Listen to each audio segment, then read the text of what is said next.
So, hi everyone, and welcome to Meath County Council Library Service. And I am talking to young adult author Ciara Smyth today. So, Ciara Smyth is a social worker by day, a writer by night, and she is also a cat enthusiast. And I have just met her dog as well.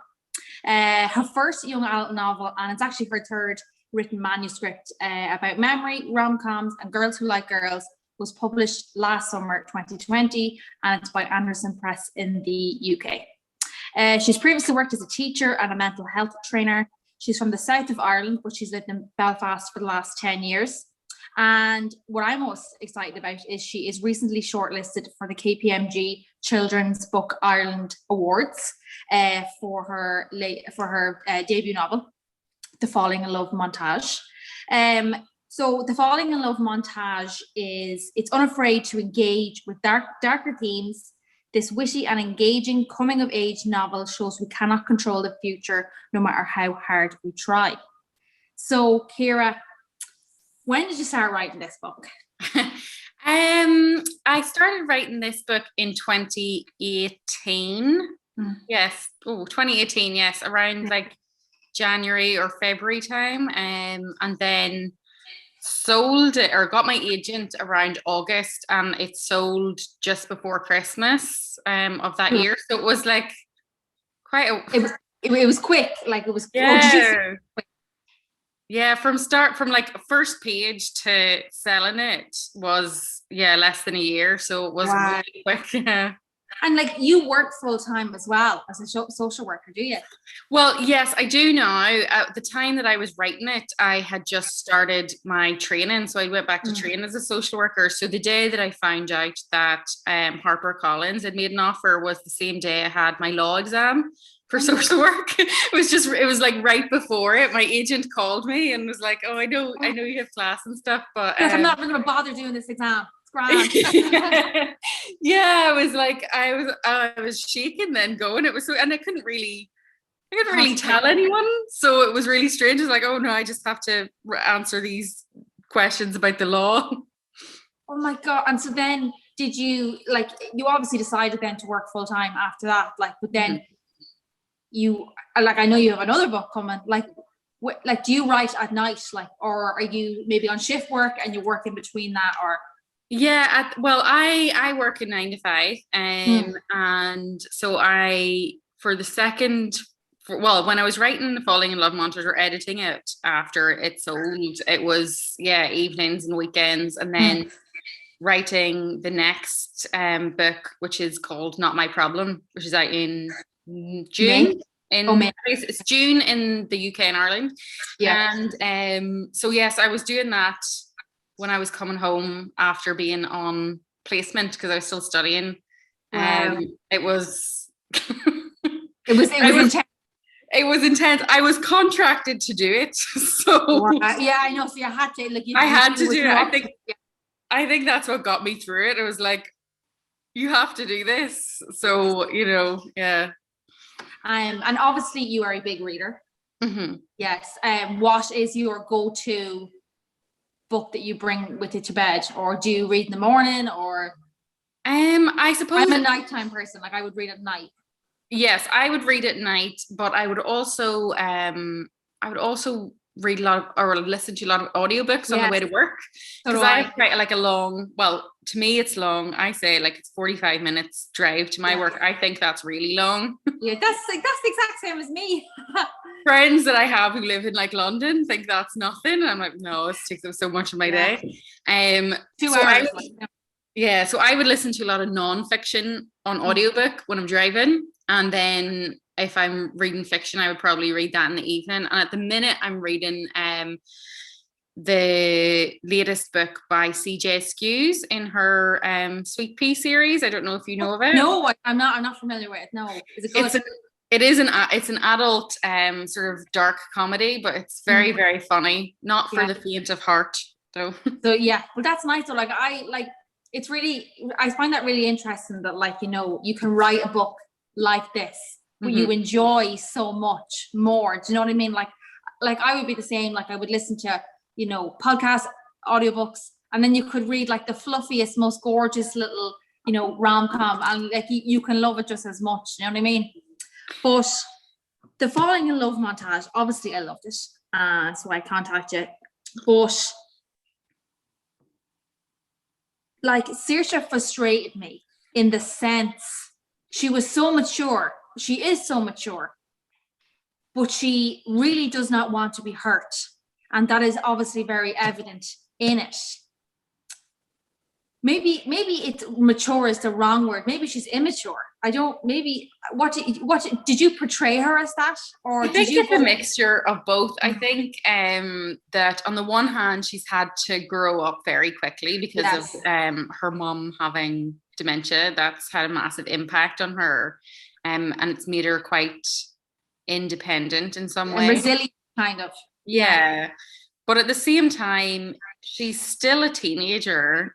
And actually, the person that she would go to with her emotional problems, her mum, has not been available for that for the last couple of years. And I think you can see that her dad has other priorities.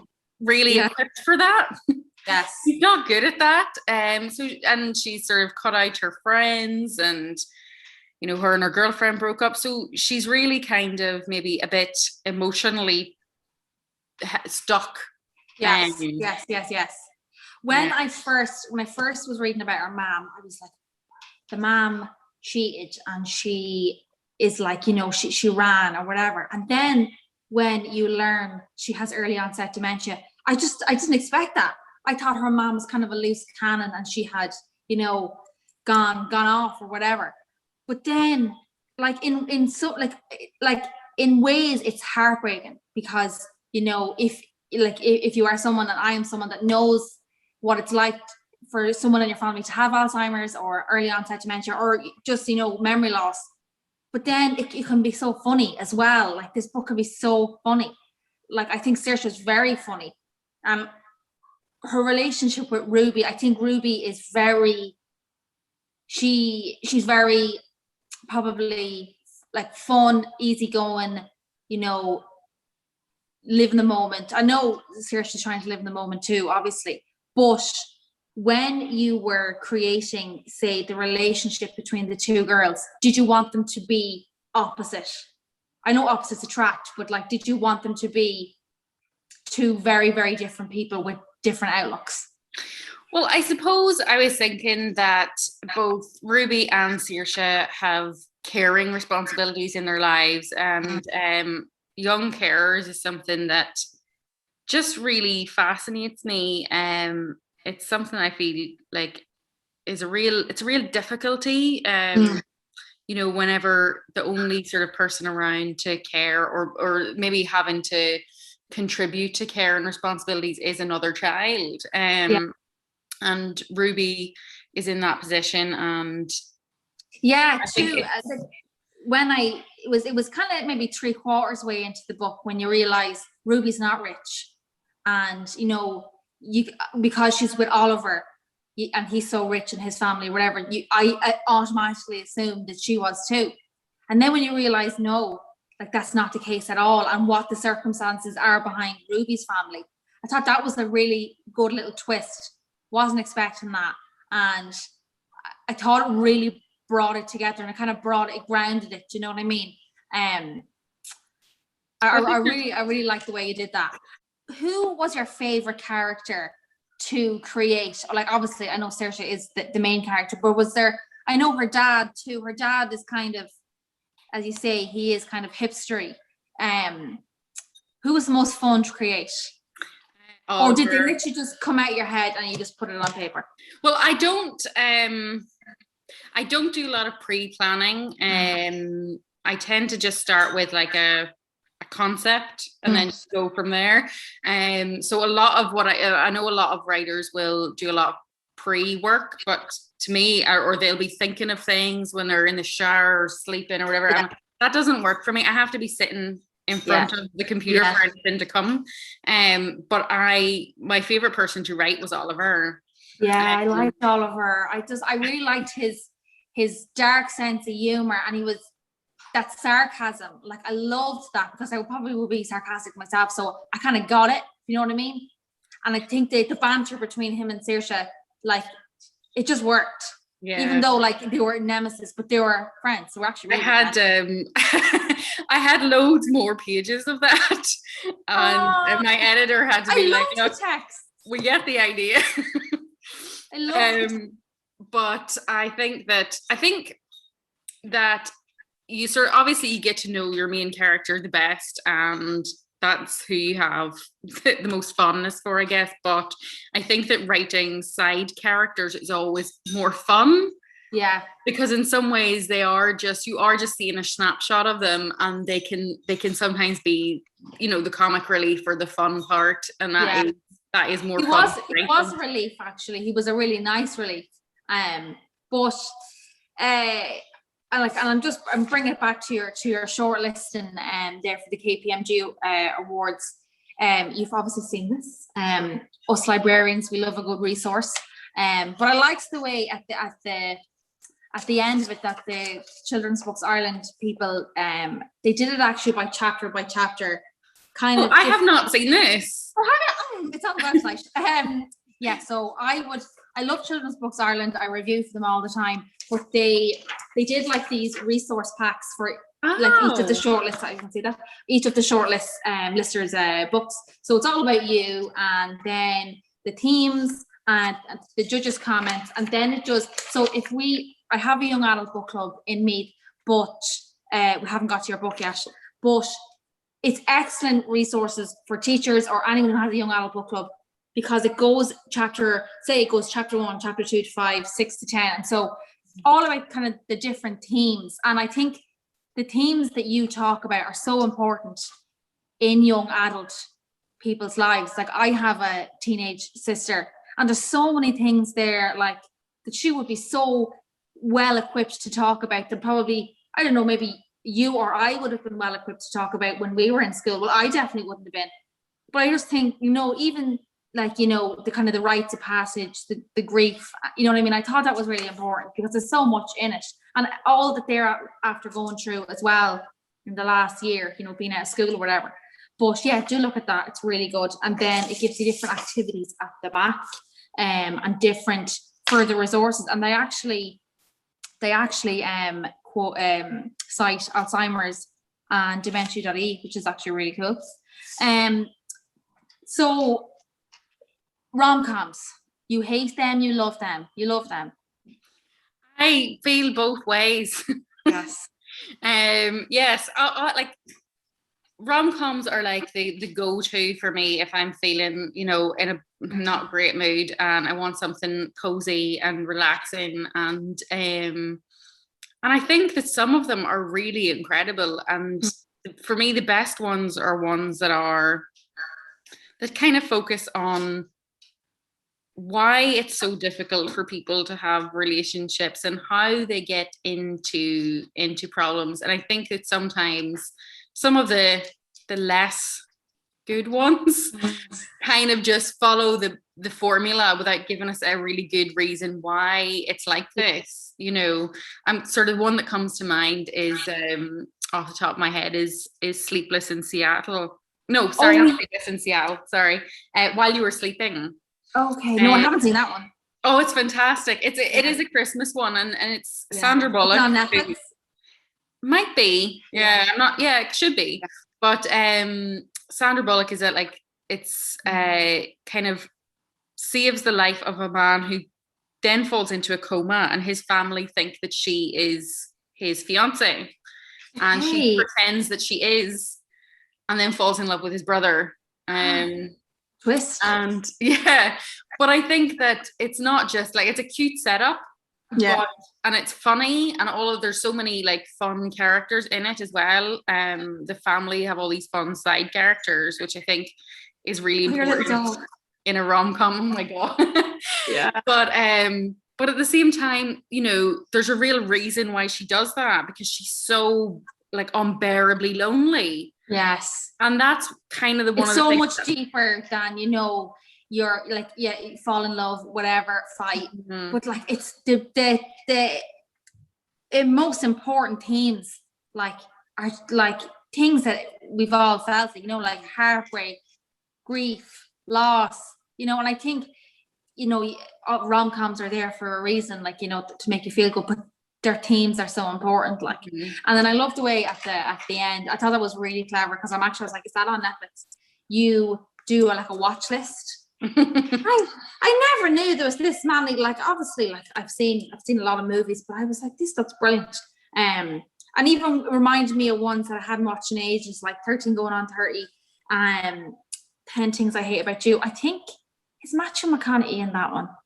In 10 Things? No, he's not in 10 Things I Hate About You. He's in, what's the one he's in with the blonde girl? Is it Cameron Diaz? No, or maybe I'm mixing them up now. I don't know. Yeah, he's in plenty of them. Like, oh, definitely. He got around in the 90s, around the rom-com circuit. He really did. And I like the way you did that too. Like, you based the two girls' dates on the montage, essentially. And I thought that was really nice. I really enjoyed the crossing out of each montage. I'm like a list, and I like to tick that out. I really enjoyed the tests too. I thought that was really, it was a nice comparison.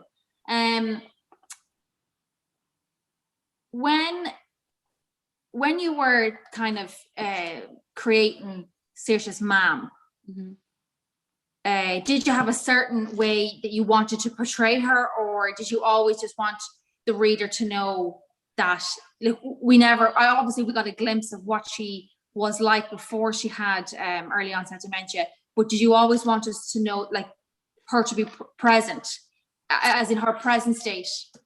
Yeah, I think that, our idea of what dementia might look like is sometimes, like a lot of things, based on films, and sometimes very extreme versions.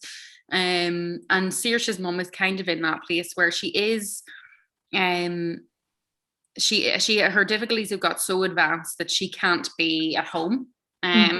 But she's also not, maybe as far gone as we're used to seeing as well. She has those moments of lucidity, and even though she can kind of live co-independently in her little apartment, even though she's not allowed kettle, different things like that.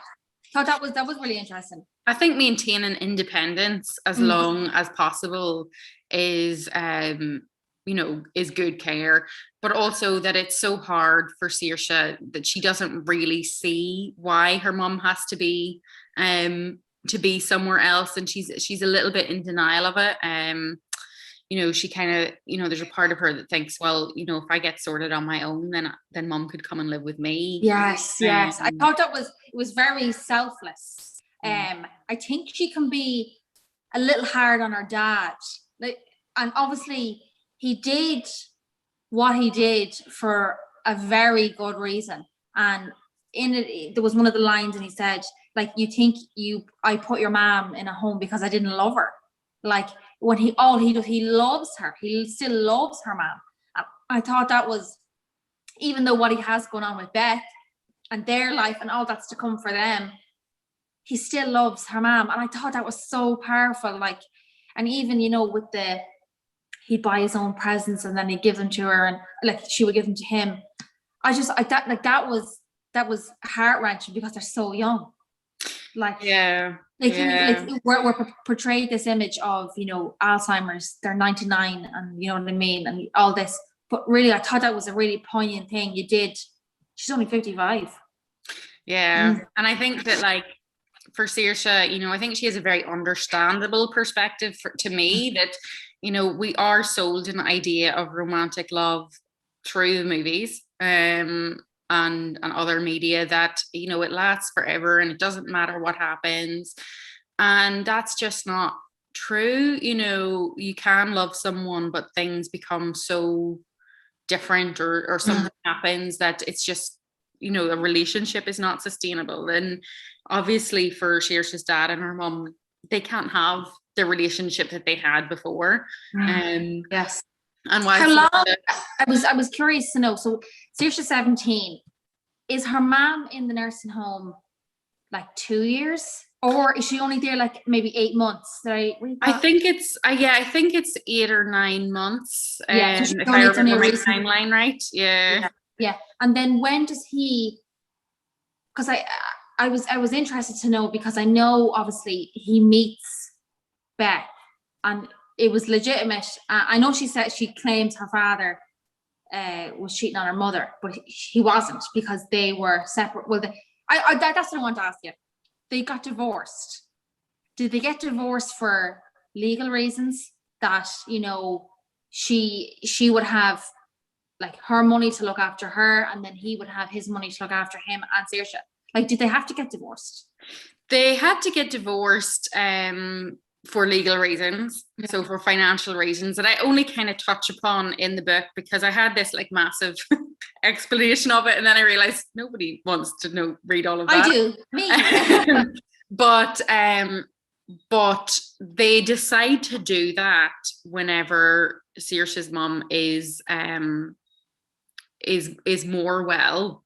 Yeah. So that's a decision that they make together, and as her illness progresses, they don't have a husband and wife relationship anymore. It is a care relationship solely. You can have both, but with her level of capacity, that's not possible anymore. Yeah. So did Saoirse's mom did that obviously when she was in a conscious state of her illness, and when I read it, I was like, oh, like it didn't work out, and then she got sick. But then now you say she was sick and she wanted to do this because obviously she wanted Saoirse's dad to move on because he was 10 years younger than her. Well, I think that she, you know, regardless of, you know, their relationship or their marriage, or even the legal or financial issues, you know, I think that she wouldn't have wanted him to be obligated to her, you know, in that legal sense, so that, you know, when the time came to move on, that he would be free to do that. Yes, that's really clever. That's a really nice thing to do, because like to portray, because then he wasn't legally bound because he wanted to sell their house, and, you know, he wanted to get married again. And I suppose, like, you really don't think of those things till you're in that situation. Do you know what I mean? Because I was like, why did they get divorced? But that makes so much more sense what you're after saying, because then he was never obliged. Although he did visit her and he still loved her and he was still very much her husband, but they were at two literally different stages in their life. As well, and this is a very practical thing, you know, legally as a divorced person, he is then not, their family assets are not then liable to pay for her care. Okay, that's really interesting. They could then keep the house that they were in. And that her care, I don't know, down here you've probably heard of it, but there's like a fair deal situation. So say if somebody goes into a nursing home, that the government would subsidize it, and then so much of their house or their home or property would go towards their care. Mm-hmm. Like, I never thought about it like that, like the legalities of it. It actually makes so much sense. Yeah. Really, really makes sense. Like, I never thought of it like that. So yeah, I am just watching the time. We have a few minutes. Your newest book, Not My Problem, also a young adult novel. It's coming May. Did you say June in the UK? I think it's June in the UK and Ireland, and then May in just the end of May in the States. Yeah, so I think it's like a week apart or something like that. And this book, what was your thinking behind it? What got you started? Like, what gave you the idea? I have no idea. I don't know. Like that. I don't know what happened. I kind of just started with the idea of somebody running a business in their school where they exchange favors. So that tends to be how most of my ideas start, as just like one line. Yeah. And then I just start figuring out, well, why would somebody do that? What would be driving them to do that? And what, you know, what are the problems that are going to happen? Yeah. No, I read them like that. I read the synopsis. Did you find this book easier to write than your first one because you I know obviously you had written 2 books before the Falling in Love montage, or was this like COVID out, like you know you're out duck out of water, or did you feel it went okay? Yeah, this was the hardest, you know. Yes, I did write 2 manuscripts before I wrote the Falling in Love montage. That was my internet creeping on you, actually. No, it's okay. No, I think it's good to talk about, because I think, you know, not everything gets to market. But yeah, with this, it was probably the hardest one that I've written. I think in part because of the circumstances. I was at university, I was on placement, then, you know, COVID hit. We graduated early. I went out to start as a social worker and was trying to do all of this at the same time. And I'm not going to lie, it was tough. It was really tough. Like it's not. And you a certain amount of time. It's not the book's fault. No, it's not. It's yes. I'm sure it's unreal. But like, were you given like, look, you have 6 months to write this, or you have 2 weeks to write this?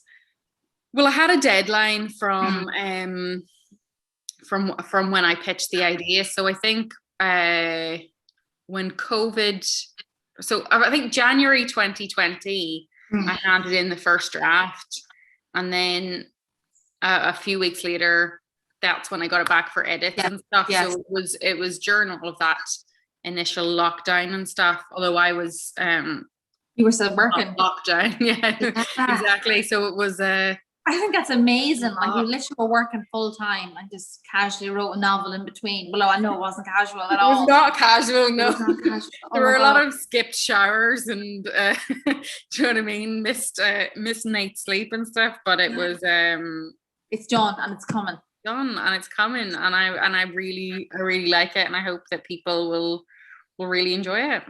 Yeah, and one last question.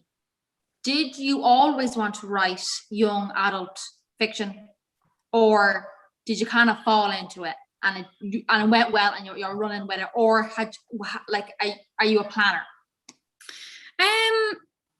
You know, I don't think I always wanted to, in the sense that it wasn't really something that was on my radar until my mid-20s, I think, when there was like a big boom of young adult. And when I sat down to write, you know, I guess at the time I was just interested in a particular story. I think that teenage girls are endlessly fascinating and have a lot to deal with. They've so much to cope with. And I think just that time and those stories at that time were the ones that were coming to me. So yeah, I would totally agree with you there. Totally. Like, I think obviously, like, you know, we're not a million years old, but I think kids nowadays, especially teenagers, teenage girls, teenage boys, like, life is so like, obviously I think life is better. So much more is available. You could literally say, I'm going to Timbuktu tomorrow. Well, not in COVID, but and you could go. Do you know what I mean? Like, anything is possible. Information is so easily accessed. But then social media, phones are their lives.